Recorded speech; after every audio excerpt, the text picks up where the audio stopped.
Au sommet du mont Fuji, un patient atteint d'un cancer de stade 4 lutte contre des conditions glaciales.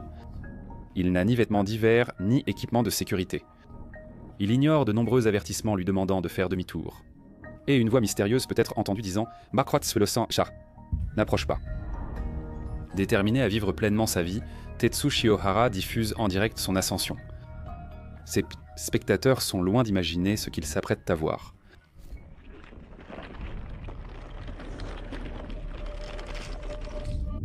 Fortement critiqué en ligne, Tetsu Shiohara était une âme perdue.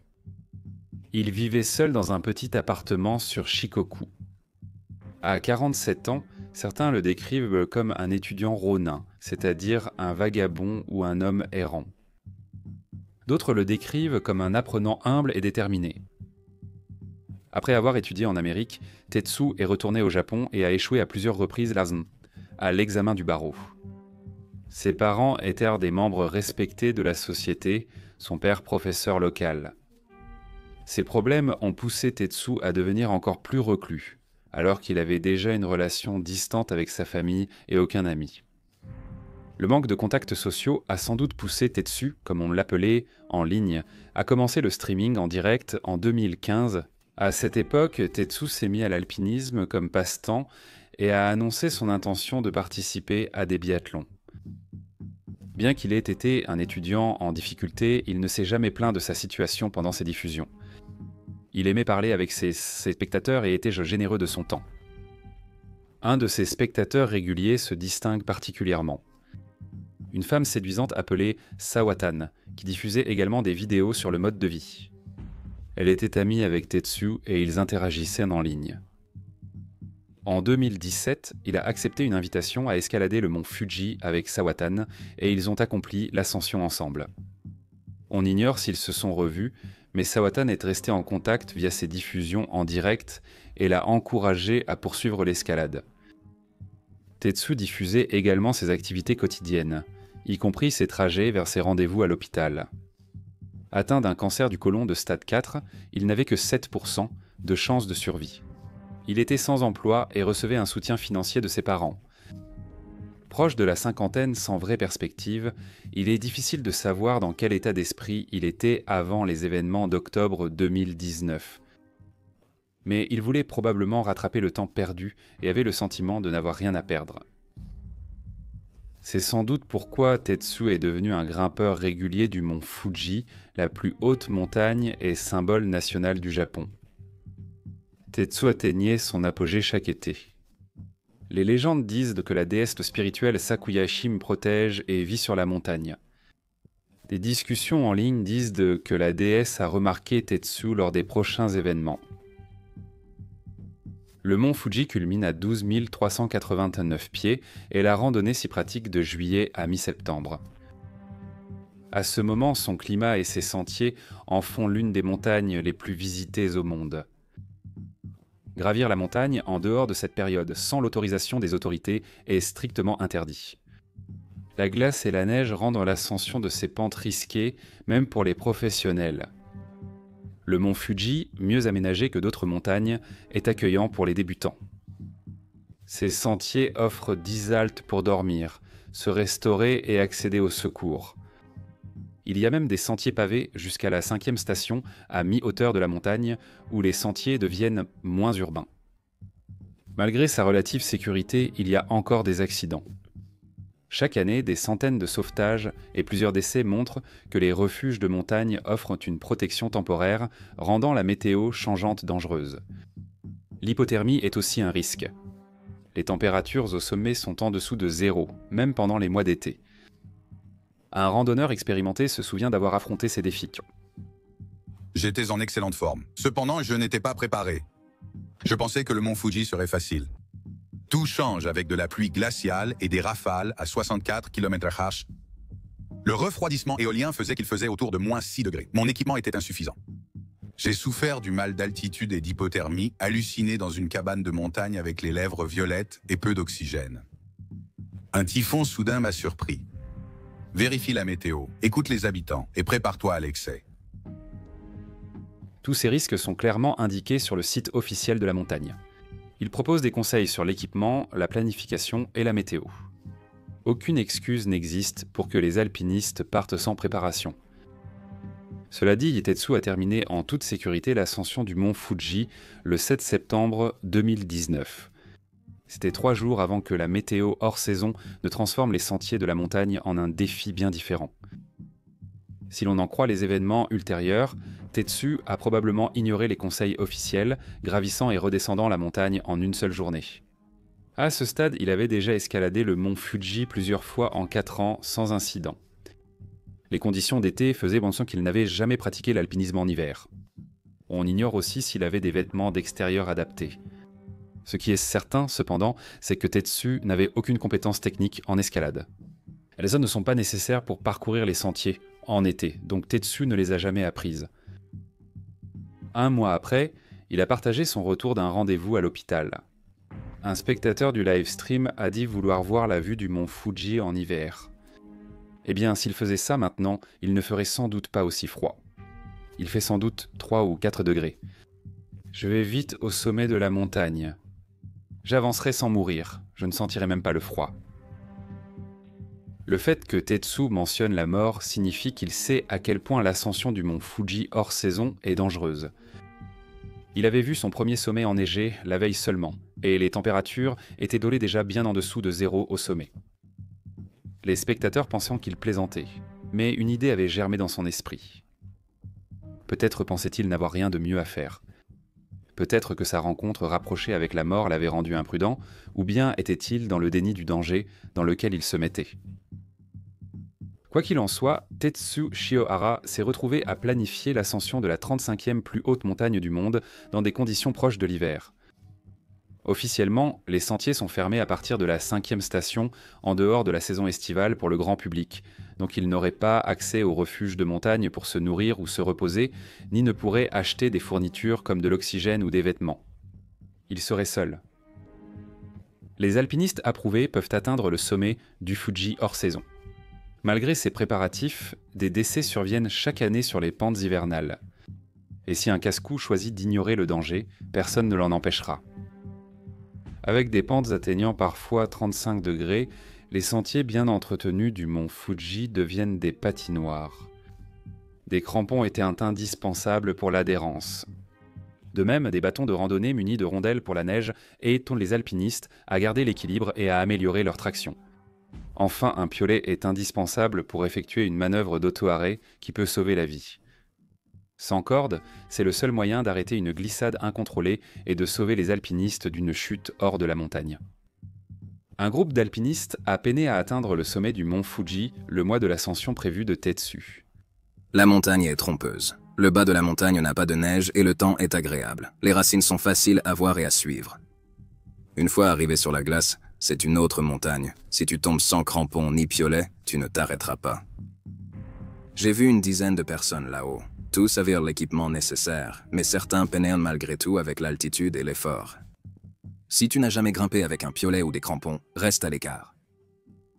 C'est sous ce prétexte que Tetsu, un amateur passionné de plein air, se dirige vers le mont Fuji.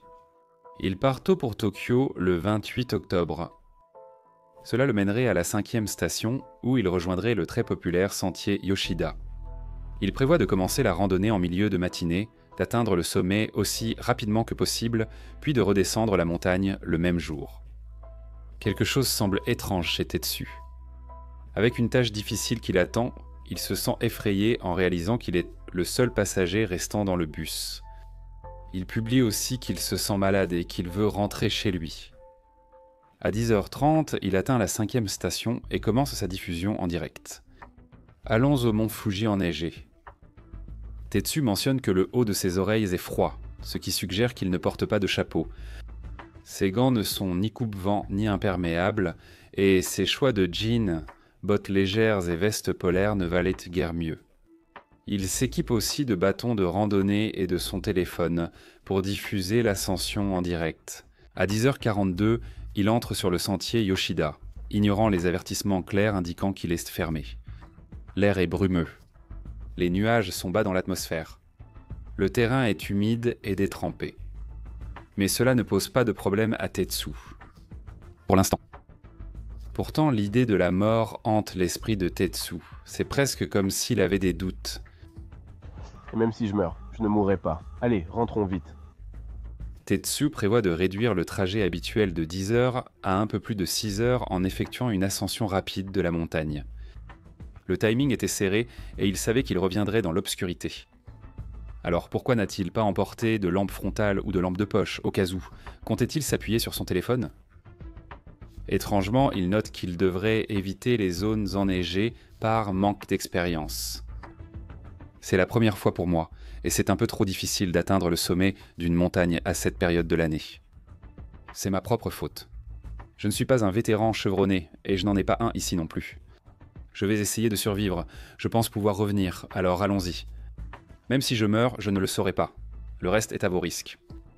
Tetsu escalade un autre panneau d'avertissement et continue quand même de se diriger vers la montagne enneigée. Moins de 30 minutes après avoir commencé son ascension, il a déjà faim. Il passe devant une portion effondrée du sentier et affirme qu'il a laissé une barre énergétique à la maison pour être plus léger pendant l'ascension.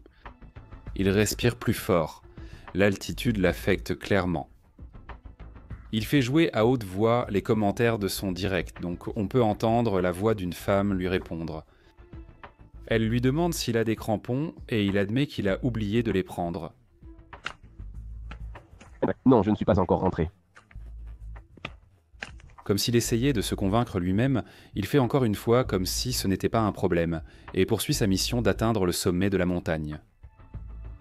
Peu de temps après, Tetsu atteint la 6e station et voit que les refuges de montagne sont fermés. Il dit à ses spectateurs qu'en dehors de l'alpinisme, la neige est la seule chose qui soit facile à gravir. Il ajoute aussi qu'il n'aura rien à manger, donc il devra boire son thé verglacé.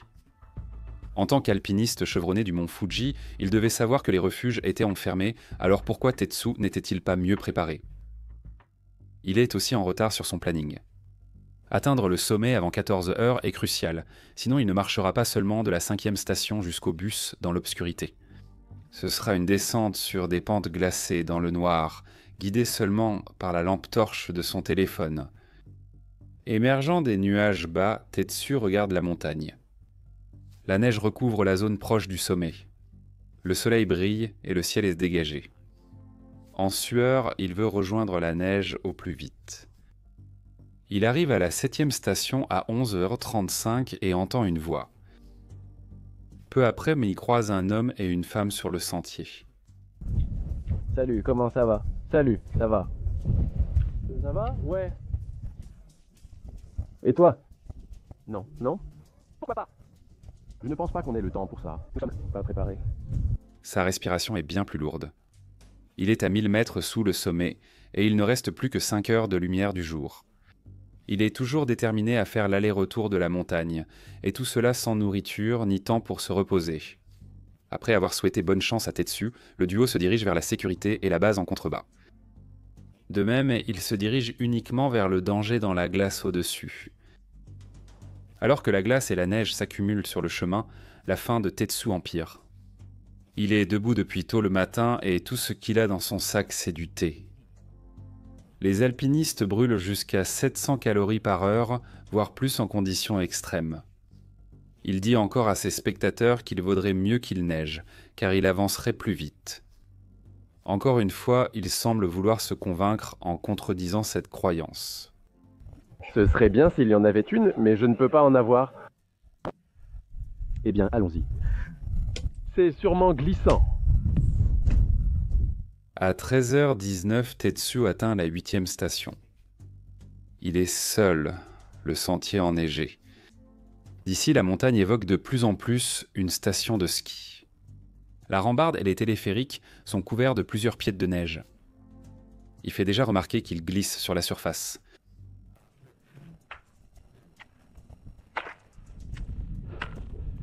Il garde confiance en ses capacités en plein air, sans se décourager.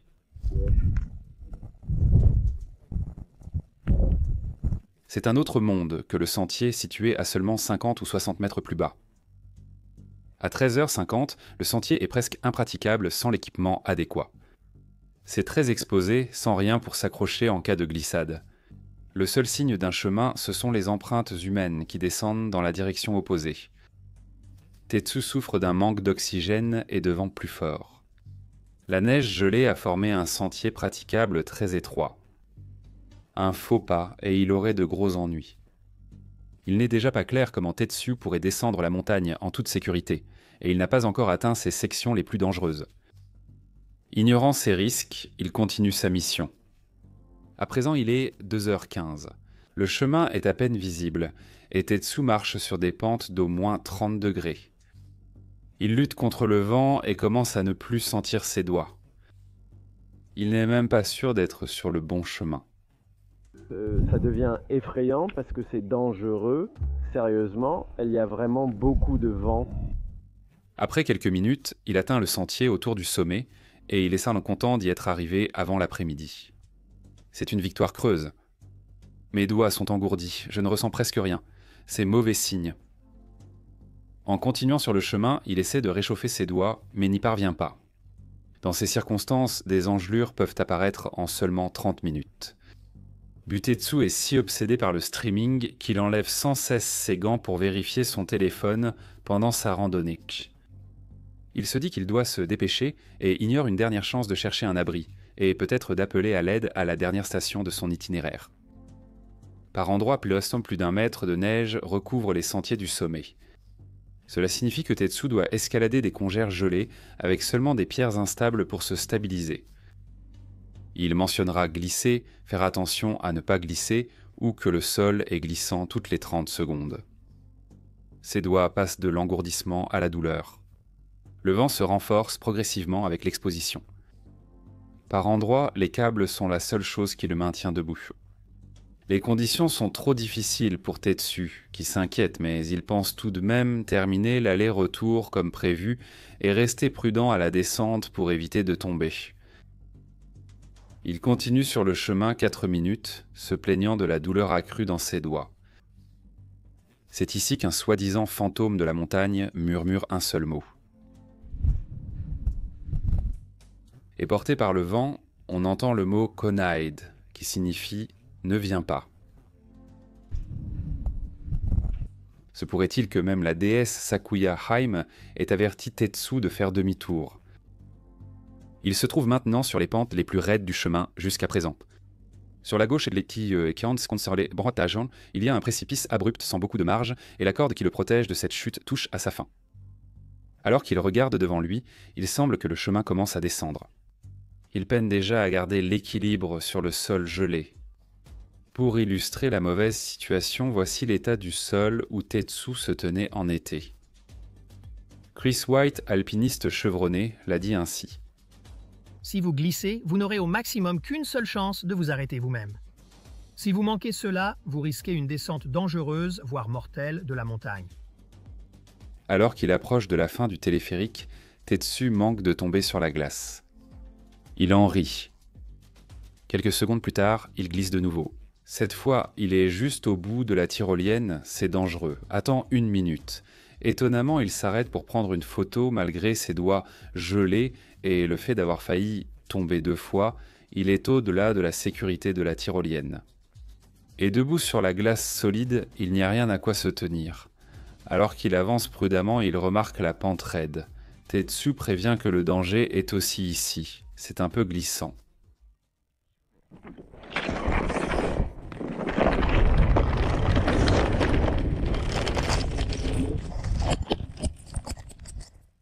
Tetsu a glissé près du sommet vers 14h30.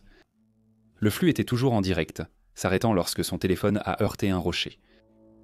Sans rien pour se raccrocher ni savoir stopper sa glissade, il a accéléré jusqu'à tomber du bord de la montagne. Heureusement, les parents de Tetsu regardaient à un moment donné son live stream, mais ils sont partis environ 10 minutes avant. Il est également possible que son ami Sawatan ait été la voix féminine qui lui parlait pendant la majeure partie de l'ascension. Des membres de son live stream ont contacté la police pour les informer de ce qui s'était passé et une recherche a été lancée. Pendant 2 jours, des secouristes en hélicoptère ont cherché Tetsu. 2 jours plus tard, à 13h40, un corps a été retrouvé juste en dessous de la 7e station du sentier Tsubashiri. Le visage était si abîmé qu'on ne pouvait déterminer le sexe, et la moitié inférieure du corps manquait.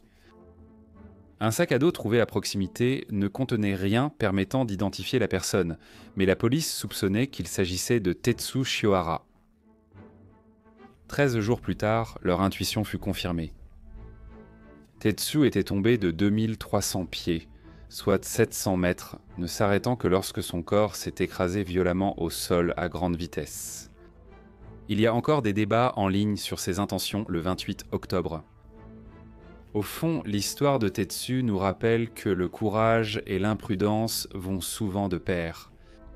Le défi du mont Fuji était bien plus qu'une simple quête physique. C'était une quête de motivation et de sens.